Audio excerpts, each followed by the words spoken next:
யார் இந்த இருட்டறையில் என்று கட்ட குறைக்கு கட்டம் தெரியல. நம்ம கூட விளையாடுறதே அவனுக்கு வேலையா போச்சு. அது ஜாக்.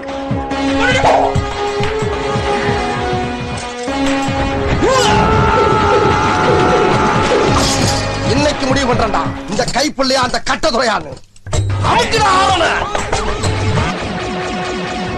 என் நாளைக்கு இதை நம்பவே முடியல. இவனா ரெட் ரேஞ்சர்?